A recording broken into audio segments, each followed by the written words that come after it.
are able to win this tournament, being that these 4 teams have gone through fire, for lack of a better word, to qualify for the final. So I don't have any preferred team. I believe that all the teams can win. You don't have a preferred team at all? I don't have a preferred team. At all. Though, when you look at the facts, when you look at the statistics, France stand out.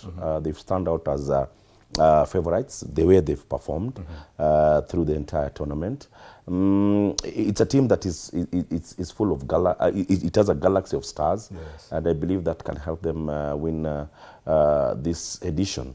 But the opposition is equally good. The Spanish national team has performed so well. They are very good players, quality players, and players who have played. Because at the moment, what really matters is how many do you have who have played at this level? The various players who have played in the Champions League, and the confidence that they have. And of course, the kind of coach you have outside, because coaches also contribute in a big way. Well, from the face value, coaches don't really, you might think that coaches don't really matter. But at this stage, coaches matter because they determine what happens. Okay. Yeah.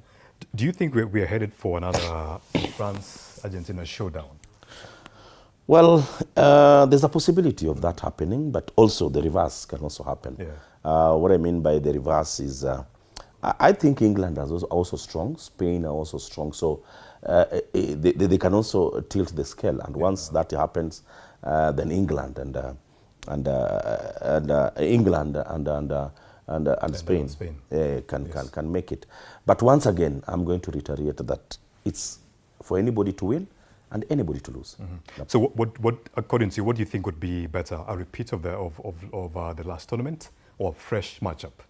Well, I think a fresh matchup will be good for the game, because new entrants into this stage will give other players that opportunity. Because, for example, in 2002, where in Doha, Lionel Messi came out so strong, and the team, the various players that were in that team, became so prominent moving forward. So this time around, in any case, we have England to win the World Cup. Then, of course, that will happen. With the English national team, I think their strength is basically their striking force. They have a very strong striking force. Their weak link will be their defense. I think the coach has really gambled with that defense. John Stones bringing in Konza, and sometimes having Guay in that central defense. Even on his flanks, he's been gambling and even changing players here and there. But that one can also work as a positive, because your opponent might not really know exactly who is coming for the finals. So it's a tight scenario, and that's why I feel there's no favorite. So, Fred, let's talk about the top scorers. Kylian Mbappe has been outstanding in this particular tournament. What are your thoughts? And he's set to win the Golden Boot. What are your thoughts on that? Well, Mbappe is lucky. Why do I say that he's lucky? He's lucky because he's played the Champions League. And I said in my initial statement that it depends on the level that you've played. Playing in the Champions League to the finals, for me, gives him that edge over the rest, because he's sharpened his skills, he's match fit and ready for the encounter. Though on the flip side, Lionel Messi is also done so well in the World Cup. In fact, I'm surprised that he's performed the way he performed, going by the fact that currently he's not playing in the top European leagues. He's playing in the US, which is regarded slightly lower. But he's performed so well. So that's also another category that might not really be easy to get who will be the top scorer. Mbappe, Lionel Messi, even Bellingham can also emerge. I think he scored 5 or so at the moment. So there's just a difference of about 2 or 3 goals. In any case, he scores in the semi-finals. once again, this is a level that anybody can shine, and it's a level that anybody can also crumble. Because remember last edition, Argentina, their first match they lost against Saudi Arabia. That is in Doha in 2022. But they came out of that blunder and moved and won the 22nd edition in Doha. So basically, it is how you prepare for the day and how you wake up for the day, and ultimately, it gives you the success. Yeah. Let's focus, on other matters. This particular tournament has been plagued with a lot of VR controversies, referee indecisions. What are your thoughts on that, and how does that play out now that we're in the semi-finals? I'll be controversial on this. I think VR should be scrapped off. VR has really really messed up the game.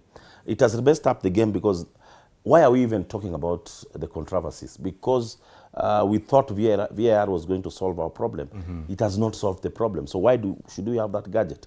I'm one of the few analysts. When VAR came into place, I really discouraged VAR. I think VAR is just making the referees a bit lazy, and at times they use VAR as an excuse. For example, when Egypt conceded the third goal, in my own view, I think the referee used the VAR to escape the wrath, because he said that he had to refer to the VAR. There was no referring to anything, because that goal was scored about 8 to 9 seconds after the initial incident. So I think referees are just using VAR as an excuse. It should be scrapped off. Yeah? Finally, as we wrap up, allegations of bribery and refereeing decisions. Well, I think I'll just take it back to VAR. I don't think there's bribery. I don't think there are referees who are being bribed. Yes, that has been an allegation. The other allegation is that perhaps FIFA feels that they should favor certain teams. I also disagree with that. I think referees are just being lazy because they feel that they have a gadget that might help them, and in the reverse, it's not helping them. Once again, I'm going to say it on this show that I'm against VAR. It should be scrapped. Let's go back to the referees making their own decisions. And we had very few controversies when referees were making decisions. If you compare that to what is happening at the moment, we brought in a gadget thinking that it will enhance the credibility of the game, but it's in turn interfering with the credibility of the game.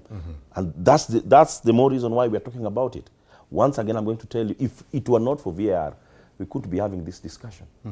All right. Thank you so much, Fred Arocho, for joining us. Where you're headed We are moving on after your show.